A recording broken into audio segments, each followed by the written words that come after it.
and share my screen for you guys. There we go.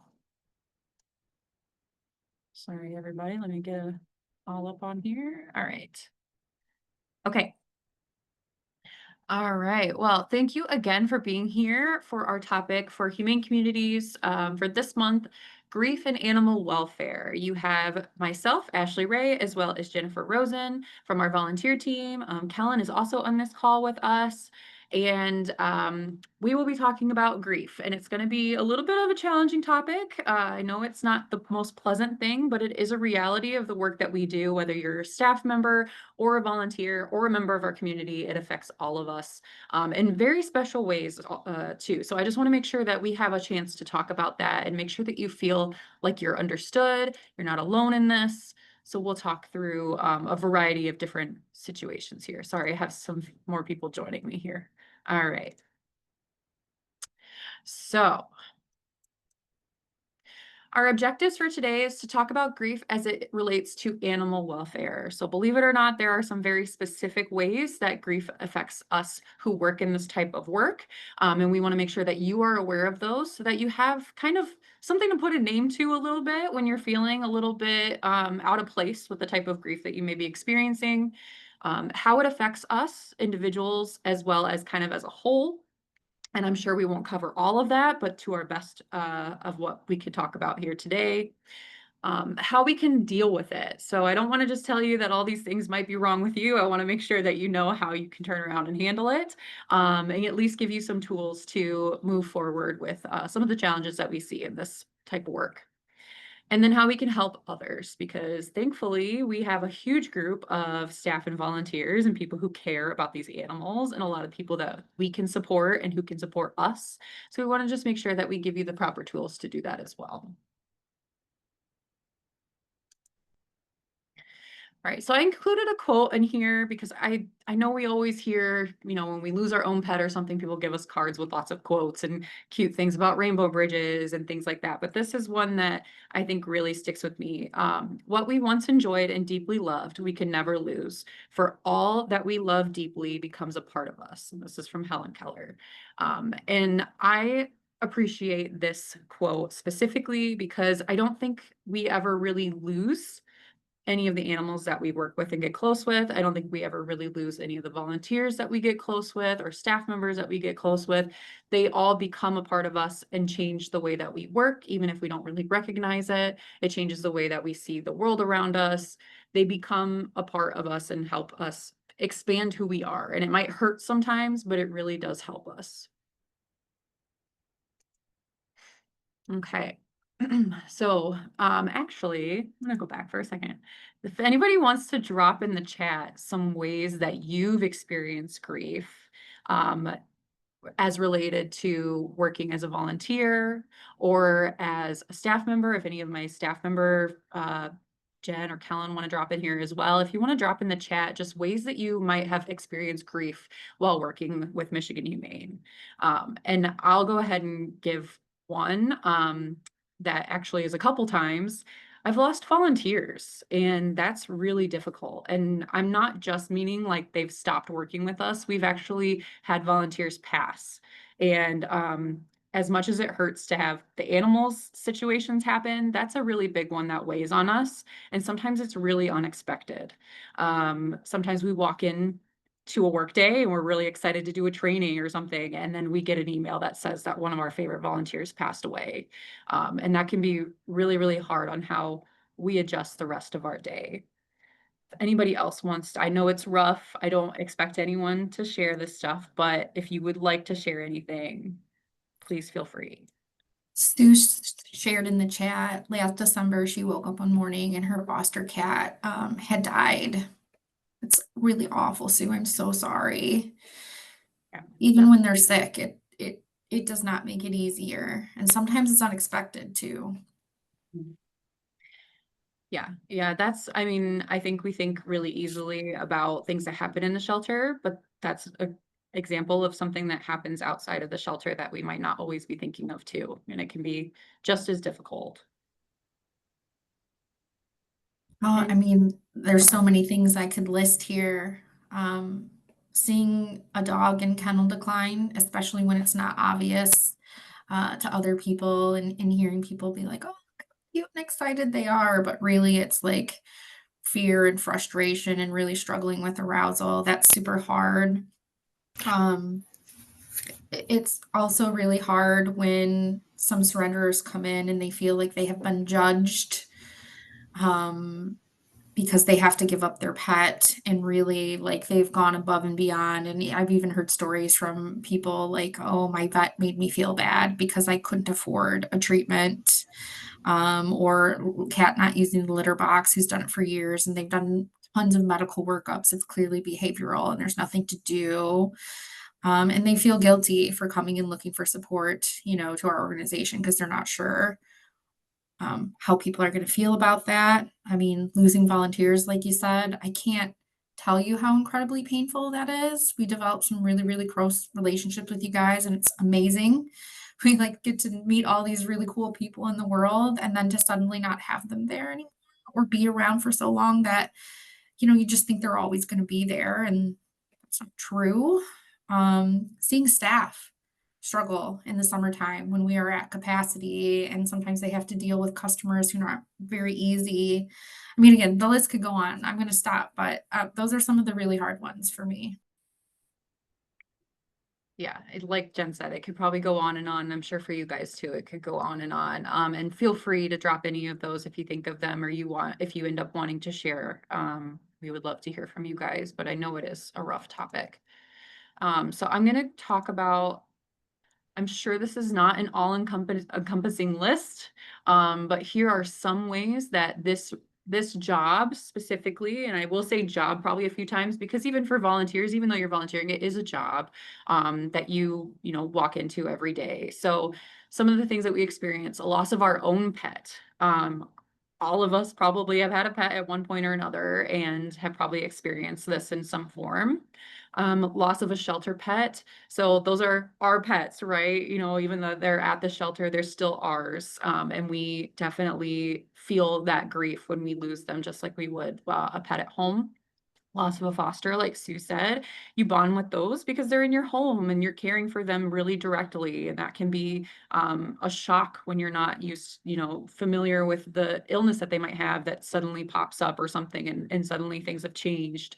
Um, Hearing hard stories, kind of like Jen said, where people that are surrendering, our staff that work in the surrender area probably hear a lot of hard stories, but we also hear them when we're out at events, and people come to us at our One Health events and say, if you guys weren't here today, I wouldn't have been able to do this because I was worried about feeding my kids, or I have a sick mom at home and now I'm taking care of her dog and I didn't know where to go, and all these really hard things. Our community solutions team hears a ton of hard stories.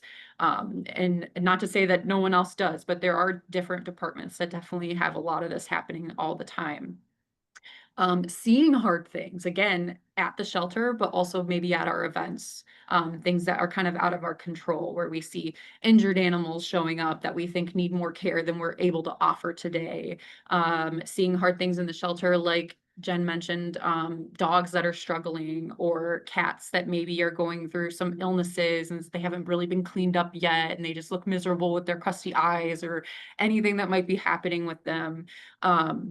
Seeing that, and a lot of times it's unexpected. You walk into a row of animals and maybe you don't think it's going to be that bad, and then suddenly there's something that hits you a little hard. I remember, like, I don't know, it was probably my second day working here. And I knew where I was going, I'm like, oh, I'm gonna work at a shelter. But the second day I was in there, I saw a really emaciated dog launch itself into the dishes and refuse to get out. And we had to pull that dog out of there because they were so hungry, they wanted whatever scraps were on that dish. And that was like, okay, here's where I'm working. It's in my face now. It gets you when you're not expecting it, for sure. Um, Feeling helpless is another one.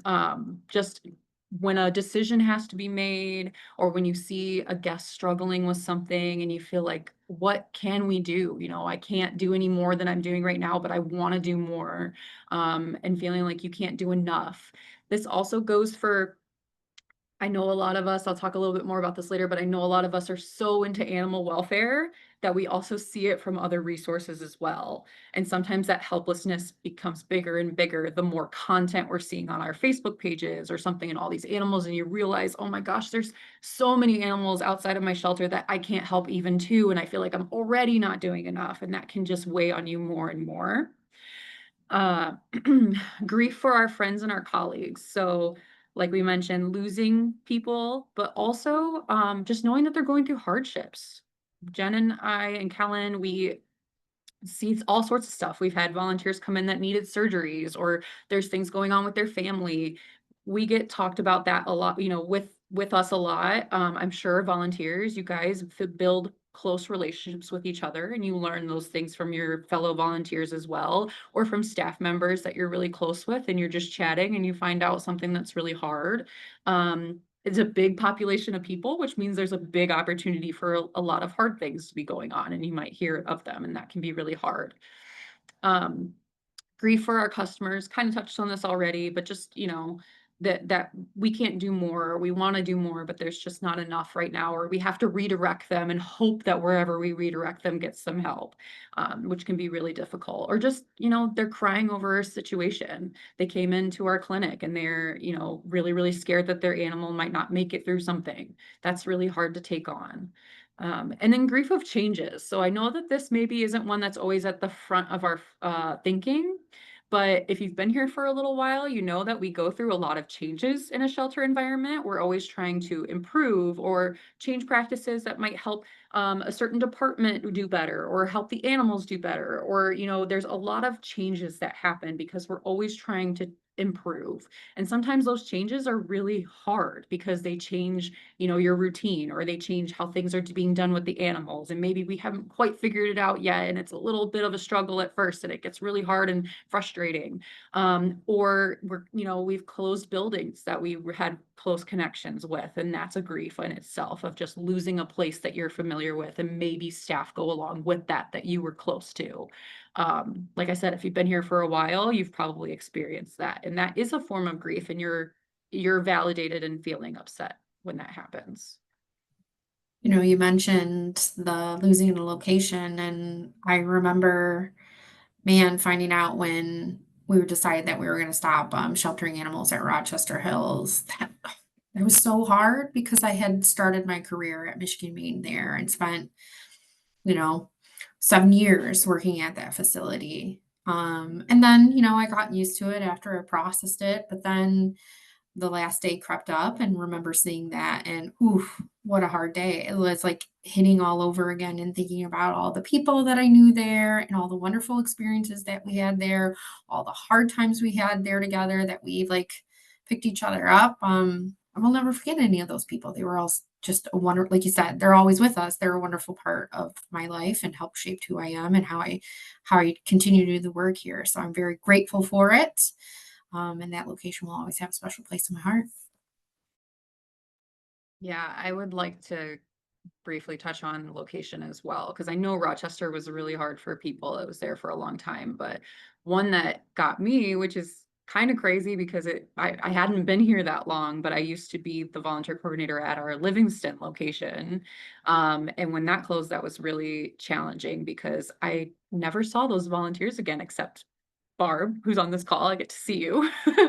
But it was really far away, so they didn't really have the option to come out to one of our other locations, which made it kind of just like severing a limb, and it was just gone, and that was really hard. And I still get applications coming in that say that people want to work at that location, and I have to break the news to them that we don't exist out there anymore, and hope that I can redirect them somewhere else. And that, is like a little unexpected grief that hits you every once in a while, where you're like, oh no, we don't have that location anymore, and people are hopeful, and you have to kind of break their heart. And it's stuff like that. And I'm sure I'll mention this at some point, but anyone who's used to working with our animals might know the term trigger stacking. And it's little things like that hit us too. We trigger stack as humans. So if you're unfamiliar with the term trigger stacking, that's when those little things add up, and then suddenly you kind of can't take those little things anymore, and you explode. Our Dogs especially are a good example of that. You know, there's lots of things that they go through throughout the day that might lead up to them not being so happy with people and maybe lashing out. We have that too, and we don't expect these little griefs to hit us every once in a while, but they do, and it makes our day really hard. Not every day. No, but you bring up such a good point. Like, it is really hard not to get trigger stacked working here, Yeah. because there's just so many different facets of what we do. And some things are really, really great and super positive, and that's what helps us keep going. But at the same time, part of the nature of the work is it's just hard stuff. And everywhere you look, you can sometimes, boom, there's another thing, right? So, yeah, good point. So a little bit more kind of uh putting those names to what we're experiencing, right? That's kind of what I want to give you guys today is that you're not alone in this. There's, you know, however many 300 staff members and 1500 volunteers, 500 fosters. There's tons of us just right here who experience this, but also across, our entire nation, our entire world. There's people who work in this type of role, and there thankfully has been a lot of research and studies on how grief is specific to this type of work. If you would like any resources, I'd be happy to share them with you. I will send out a couple after this um, video does go out to you guys too, but a couple, just putting some things, names to what we're feeling. So, some of the ways that we experience grief, proximity, just being close to those situations all the time is one of the ways that we have that happen. The suddenness or unexpectedness, like we mentioned, sometimes you just walk in and suddenly there's something that you weren't expecting to handle today, and now you have to figure out how to handle it. And that's really hard. It's hard enough when you know that something's going to happen and you have a little bit of time to prepare. That's already hard, but to have it just happen suddenly, whatever that grief is, can hit you and your body's just not ready to handle it. Violent and traumatic deaths. So I do hate to say this because I think we do a really good job of keeping this kind of stuff, in the back of situations, and we're not trying to throw it out at volunteers or our community very often. But again, our community is not just Michigan Humane. Like I said, a lot of us probably hear a lot of animal welfare things because that's what we're interested in. That's what's important to us. So we do follow other pages that maybe don't handle it as um, calmly, or it's a sudden video that you were just like, oh my gosh, this horrible thing is in my face and it's so upsetting. And that can really weigh on you if you're thinking about maybe this dog went through something or maybe this cat went through something and we maybe don't know those whole answers. And this also, not just death, but just seeing them injured can be shocking a lot of times. If you walk into maybe one of our back spaces, like level 2, and just seeing some of the harder stuff that might come through the door, that's a reason why we make that a separate role for volunteers, because sometimes they are coming in with fresh injuries and that can be hard to see. Multiple losses. Sometimes it's a lot in a day. And I'm not just talking about for volunteers, but for our staff who have to go through processes that aren't always in our control that they have to deal with. Oh, go ahead, Jen. You're gonna Yeah, say. I was just gonna say, and loss isn't just death. I Mhm. mean, loss can be so many things, right?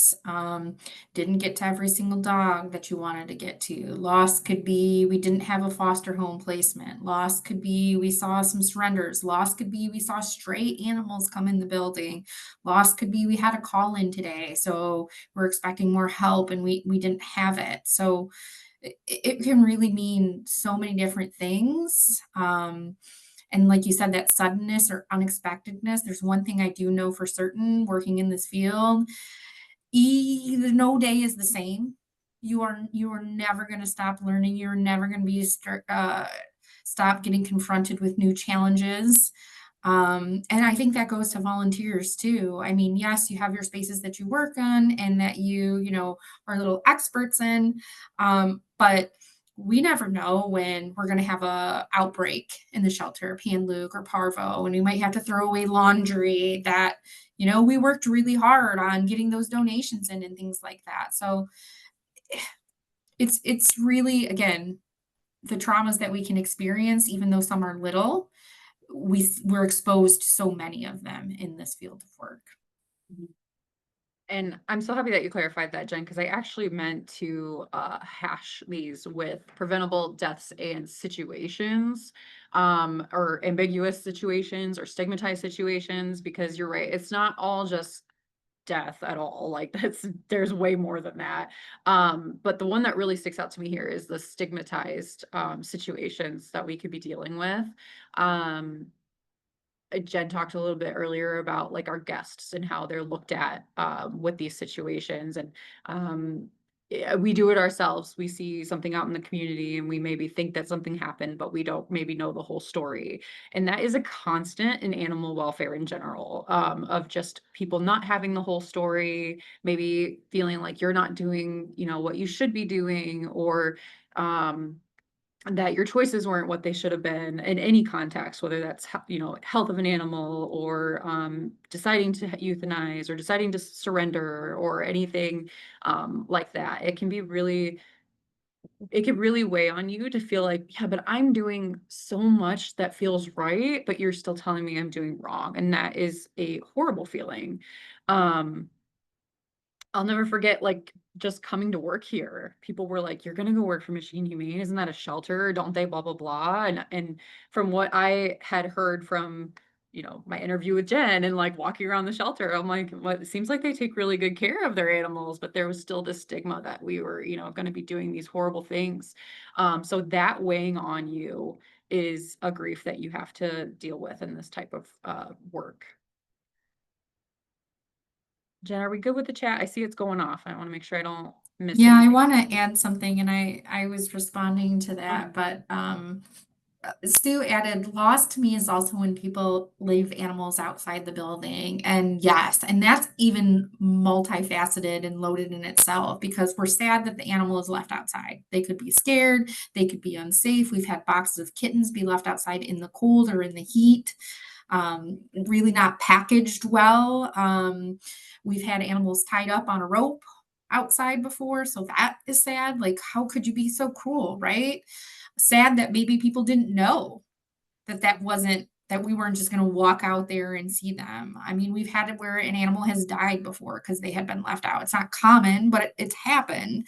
That's another thing that brings up for me is sad that the people didn't feel comfortable enough to come inside our doors and have a conversation with us. They are so afraid of whatever we're going to have to say or what they're going to experience, whether it's they're trying to run away from the emotions if it's their own pet, or whatever it is, that we didn't even get a chance, right, to have that conversation. So it just brings up so many hard things for me to experience that. And then yeah, Barb added, agree, it's so hard to believe that people are uncaring. And yeah, I think some people do it because they're not thinking of the consequences, but I think that there's other people who do it because they're ashamed. I mean, I think that there's people who come in and tell us that it's a stray animal, and sometimes it's not a stray animal. We're never going to accuse them and say that's not a stray, it belonged to you. But people are afraid. They are afraid because they're not sure what we will think if they are bringing us their animal, especially if it's because of they can't afford something for them, or they're sick and they don't know where else to go or where to get resources.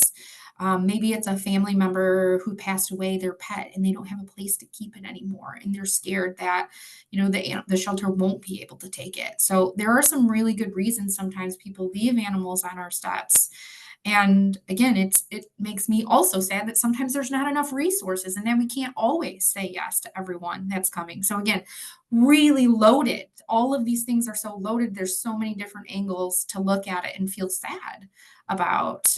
And Cameron added, a loss that hit my mom really hard was when our first cat died. My grandma decided to take the cat to her vet office, and the cat's liver broke, and my mom never forgave my grandma for that. That's complicated too, right? When we start blaming when sometimes we don't really expect, an illness or some behavior to be something bigger than it is. I mean, I'm guilty of that right here. I have a cat. He's only 9, not that old, and he was starting to have some trouble jumping, and I just thought, oh, he's just getting old. And then finally, ooh, he's like crawling to get on the bed.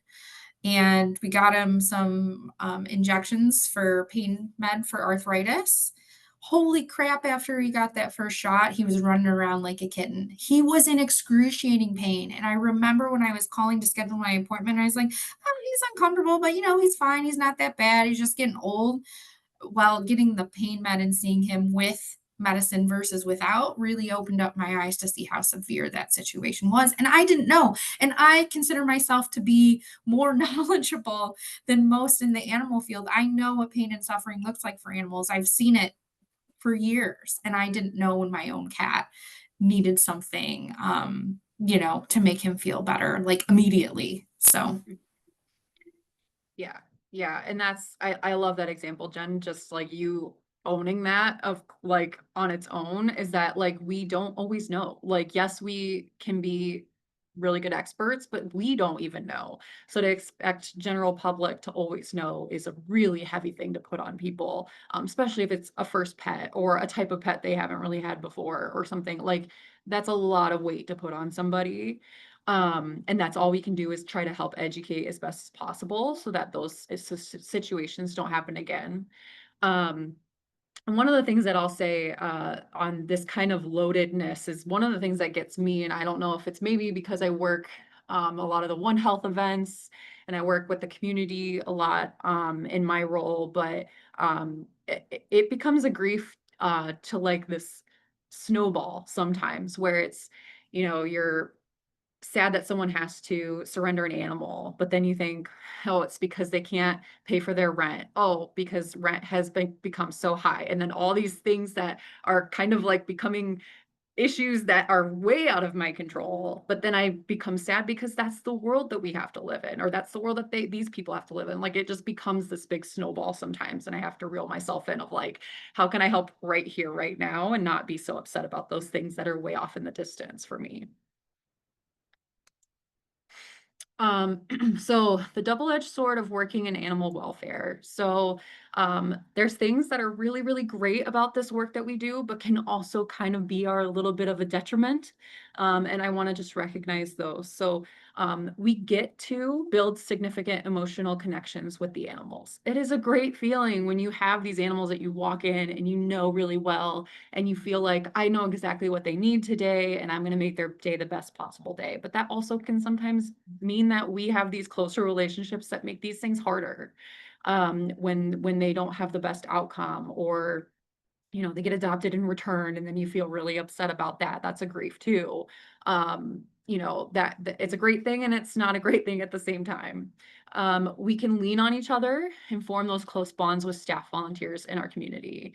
But then again, the double-edged sword is that we all have those close bonds so that when, I'm sure you guys all know, but we just lost Allie from our team, and she took a great job. But it's still really hard to not have somebody that you lean on and knows this job and knows the volunteers and the staff really, really well. That is a big loss for our team.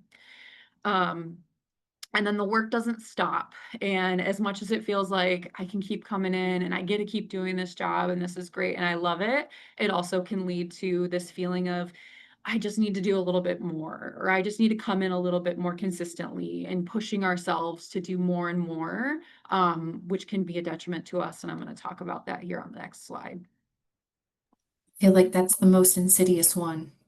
Right. You don't know what's Yeah, happening. it sneaks up sometimes and you don't even know what's happened to you. I mean, it's definitely happened to me. Yeah.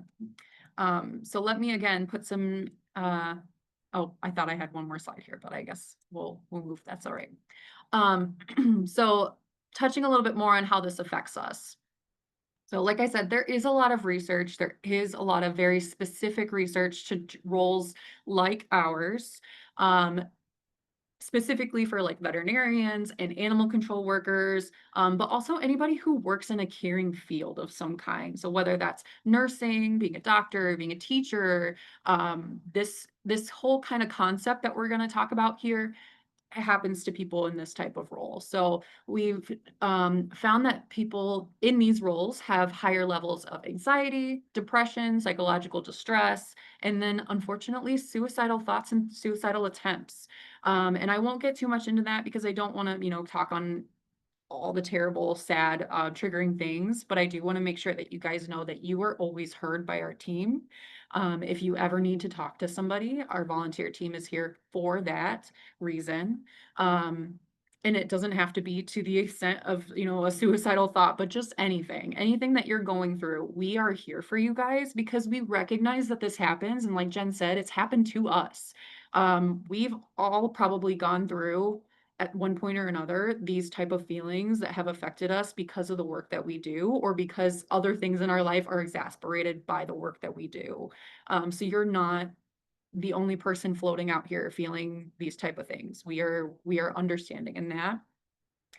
Burnout and compassion fatigue, I'm going to talk about. I know you hear the word burnout a lot.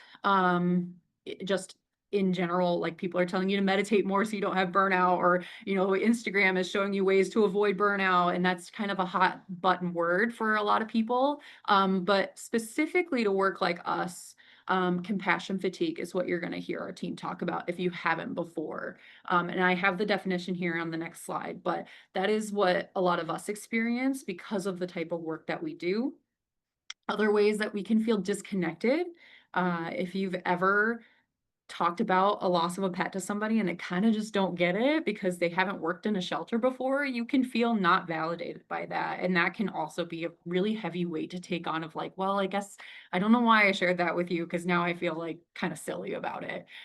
When in reality, it is a real feeling. And I know we talk a lot about death, but that is something that if you're not feeling validated in a death of a pet, but you could be in a person, that's a really big struggle because we do care for these animals like we do a person. Um, Lots of research has gone into making sure that people kind of understand that that type of loss, especially for a pet that you've cared for its entire life, has the same effect of a grief of losing a person as well. And then anger. I know we talked a little bit here about like being frustrated that people don't come to us or that they abandon their animals outside. And that can add to a lot of the anger that we're feeling. Or when we see, um, we've had some news stories from Michigan Humane about some situations that we've dealt with where animals have been abused or something. And knowing that those are going on can create a lot of anger. I know I've had it before for sure. So compassion fatigue.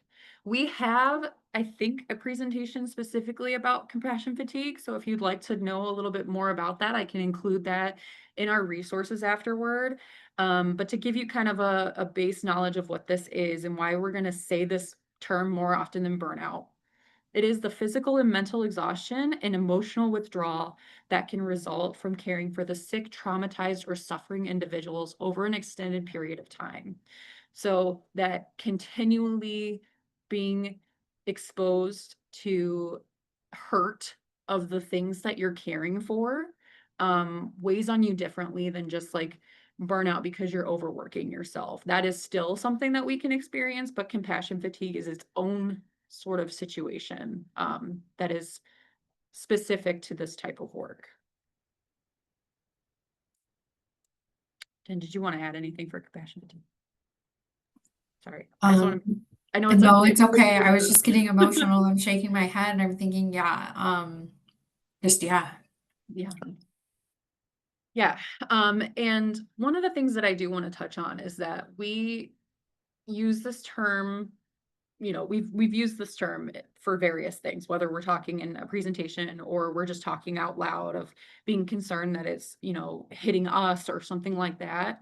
And I don't ever really want it to be seen as this big scary thing.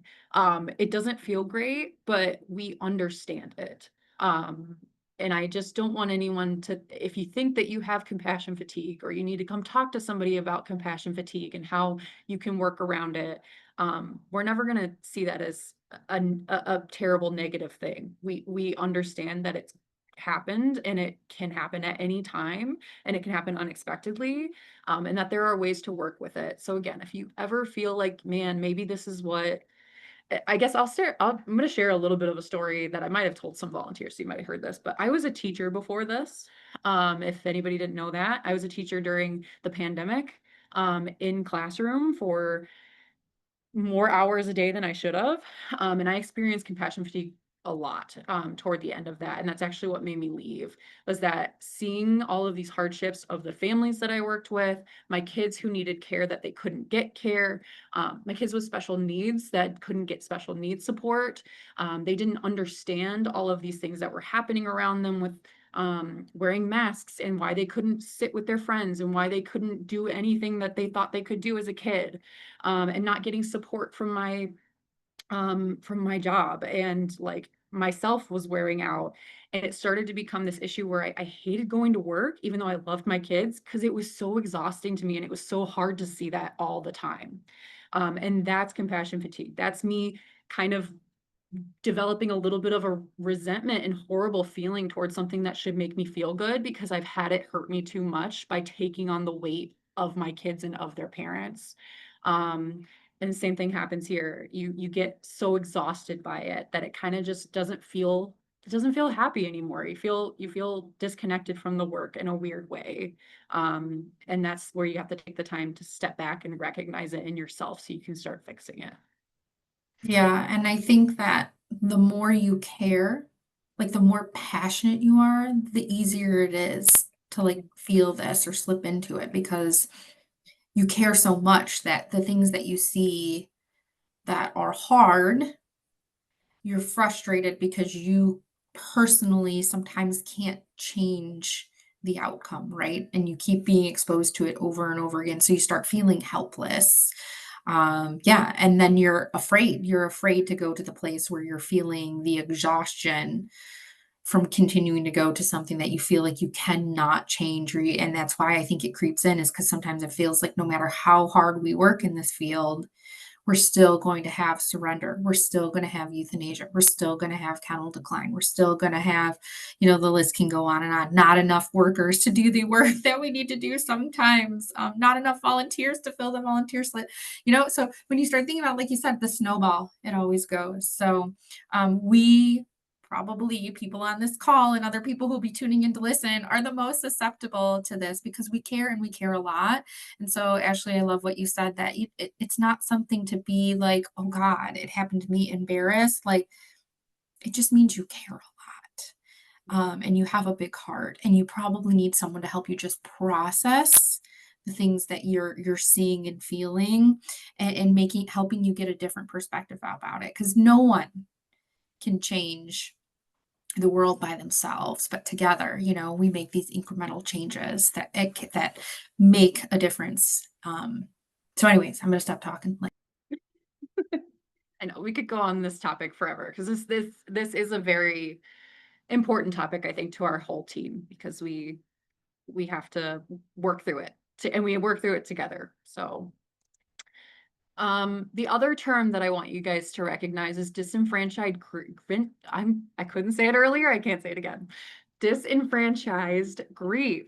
Oh my goodness, my mouth and my spelling in this I'm recognizing. Man, I don't know where I was when I was putting this together, but the feelings that accompany the loss of a companion animal are considered disenfranchised grief, or grief that is not socially acknowledged or valued. So this I've mentioned a little bit earlier. But again, this is a term that's been recognized. It's been used in multiple research journals.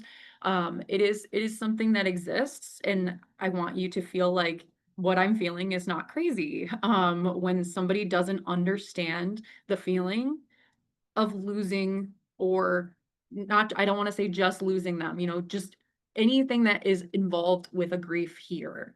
A lot of people do not understand. They don't understand till they step in and they do the work themselves. I don't want to say everybody doesn't understand, but I'm sure we've all come across that, where they just don't get it till they walk in. I have that with my own husband.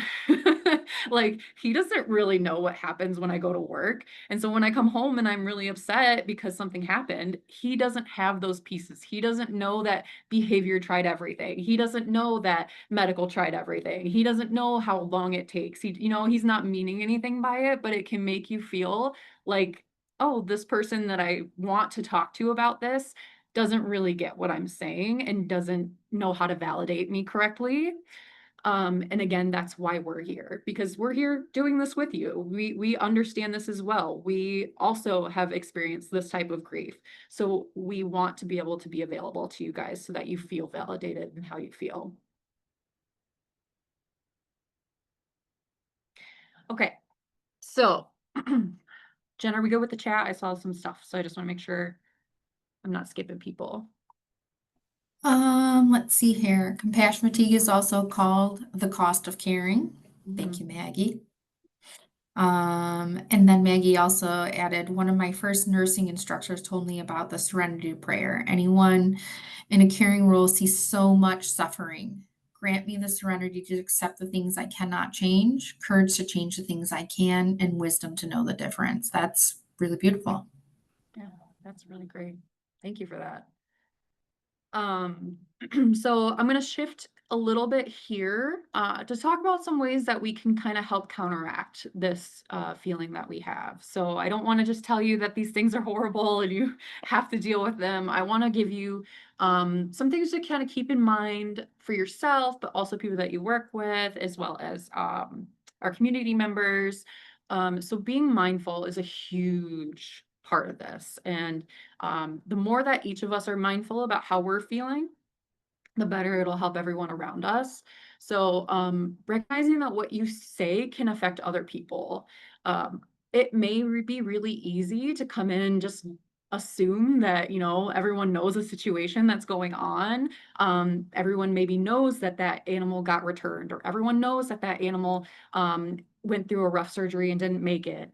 That's not the case typically. And how we just kind of word vomit those things out can suddenly hit somebody by surprise, and can affect how they feel with their day. And that's just another unexpected grief that we're potentially putting on people.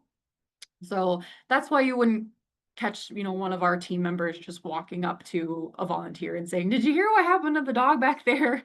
Because we really don't want to surprise you with that sort of information. And we should be making sure that we're doing that as best as possible around others. Um, Setting aside appropriate time to talk about hard things. So again, our team is always here for you guys. That's what our job is as volunteer coordinators, is to help our volunteers. So if there is something that you want to know that could potentially be upsetting, or you want to talk about something that you learn that's upsetting, not just dropping that on us is a huge help, but just asking to set aside time is lovely, because then we can also get information for you. We can make sure that whatever you want to talk about, we have the whole story and that we can talk through it appropriately instead of just on the passing. We want to make sure that that experience of talking about something difficult is good for you, as well as for us, as well as for anybody on our team. But we want to have a good conversation about it. So never be afraid to just ask, "Hey, Jen, do you have some time tomorrow? I'm going through this thing with this dog." And we would be more than happy to talk about it with you. I already mentioned that not everyone is aware. Just being mindful of that, you might be the first person to suddenly tell someone that something happened, and that can be a shock and not something that they're expecting for the day. So just being mindful of when and how you share information to other people. And it's okay if you don't know what to say. So I know Sue kind of asked us a little bit right at the beginning of like, what do I say when somebody's going through something? And that's going to change depending on the type of situation, whether it is a pet loss or one of these other multitude of things that we've talked about throughout this presentation. I can't give everyone like a little band-aid to put over everything. But obviously just letting someone know that you're so sorry that you have to go through that, and that if you need to talk, if you're okay with being a person for them to talk to, don't ever feel like you have to be that person if you don't think you can take that on, but just letting them know, if you are, that you're there for them to talk with. Um, a thing that I love in any type of like sad grief situation is, how can I support you? I think it is lovely to ask the other person what they need instead of assuming, let me do this for you, or let me, tell you this thing that hurt me, or let me tell you a story. It's always just a great thing to go, how can I support you? And let that person make that determination for themselves. Maybe they can say, just you listening is great, or would you mind going to the back with me and just, doing some dishes or something like that, whatever it might be. Do you want to go grab a coffee with me? Then they can kind of determine what they need in that moment. Go ahead, Jen. I saw you come off mute. Yeah, that's okay. They're all really great. And I just am going to echo some of what you said, but it is okay to not know what to say. And sometimes you really don't need to say a lot. In fact, most people, they just want to be heard. They Mhm. just want to feel like their feelings are valid, like the disenfranchised grief that we just talked about. Like sometimes they don't have anybody else that can understand. So, Sue, when you say, well, I don't know what to say to someone who lost a pet, sometimes it's just, I'm so sorry. I'm really sorry. You sound like such a great pet parent. I'm sure you gave them the best that they could have ever wished for or wanted. I'm so glad that you found that animal, or that you had each other. Those are just a couple of my things that I say, but sometimes just I'm so sorry, and making eye contact with someone while they're talking is really, really important, because that's how we show as human beings that we're listening. And a lot of times, mhm. Those nonverbal things that let people know we're listening, like shaking our head or just making a little those little sounds that show that you're there for them. But yeah, if you do want to be that person that is hearing more, like you said, how can I support you? Or I'm really sorry that you're going through this. Those are all really, really great things. If you can't be the person, you know, I bet sitting down and talking to Jen or Ashley or Kellen would be a really great thing for you to do. If this is another volunteer. Now, obviously, it's a member of the public that you're talking to and you're not sure what to say, you could go let a staff member know. Just quietly excuse yourself, make sure the guest doesn't see you. Hey, I just saw someone in the cat area, and you know, they just let me know that they lost a cat, and they're kind of crying as they're walking through there and looking at the animals.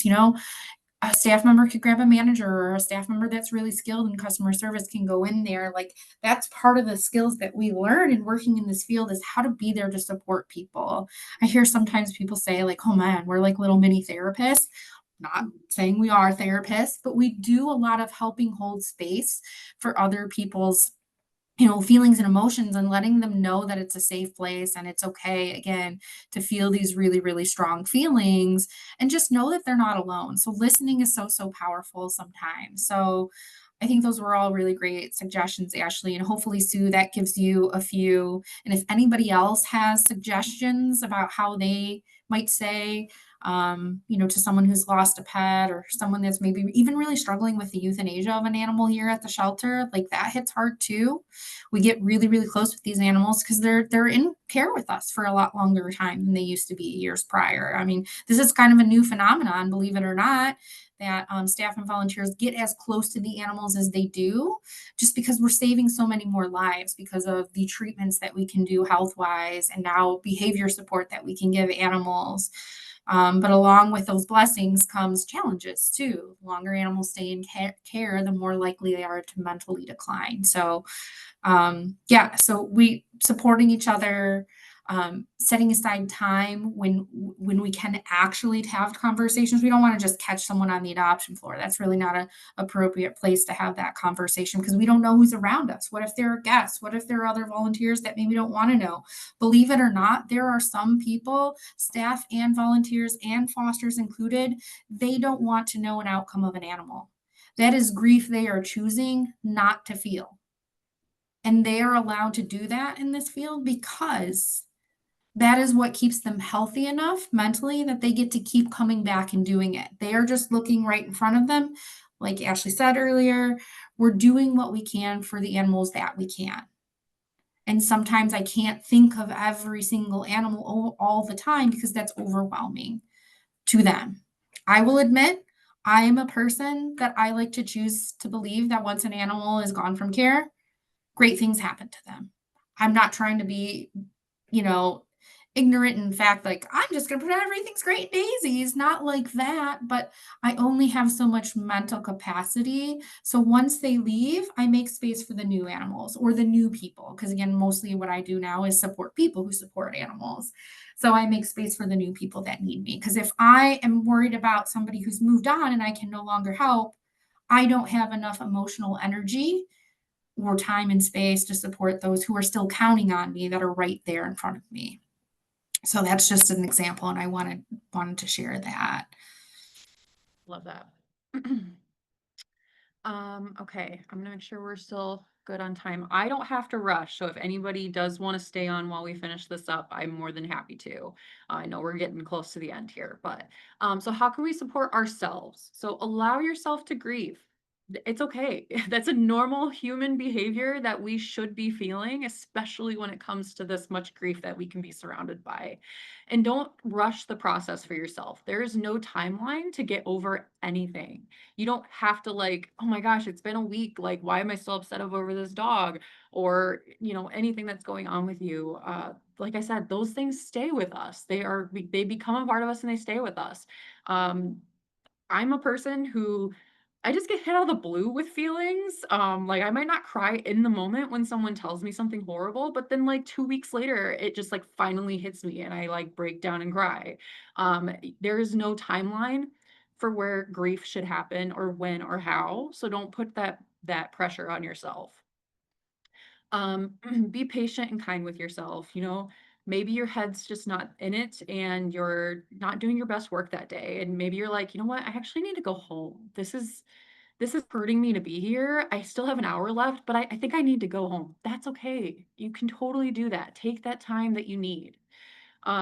Think about how you grieve and what works for you.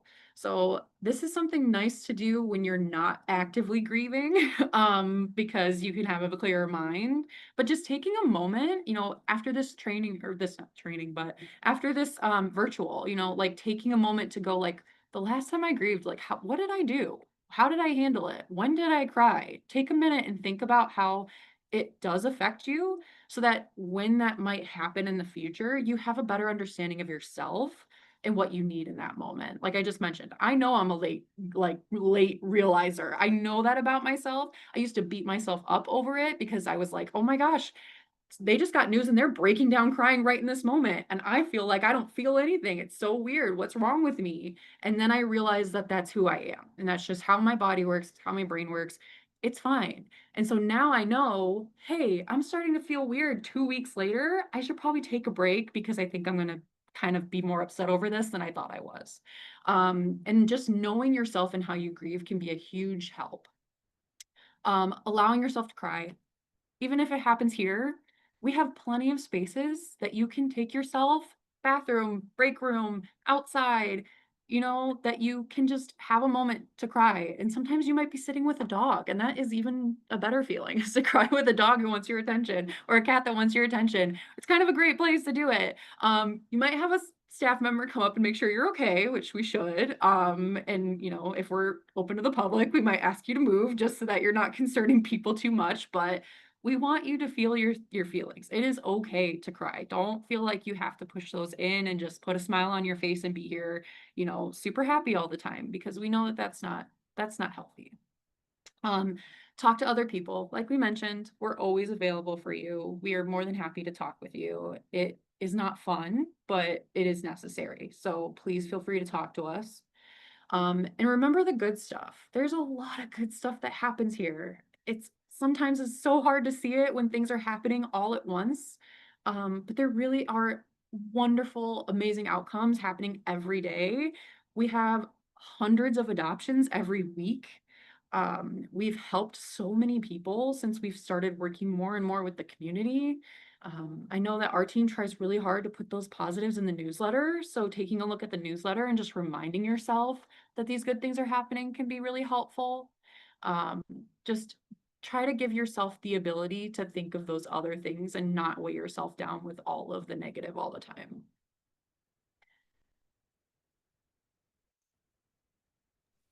Maybe. I think that's such a great thing to tell folks. And sorry, I know we're at time, but just remembering the good things. Like, counting the wins is a really great skill and coping mechanism for working in this field because they're there if you look. There is honestly a lot more good happening than bad. It's just our mind is created in such a way, like, to seek out badness or things that are negative because that's how we protect ourselves as human being. Your brain is like, "Ooh, that's a bad thing. I'm gonna put on my survival skills and go over here," right? That's how we survived, over all of these years. But now, like, we have more advanced skills, but our brain is still, working from the Stone Age.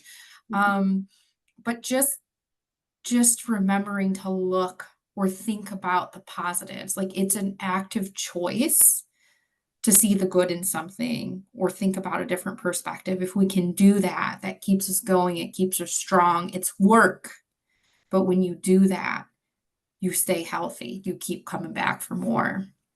Yeah.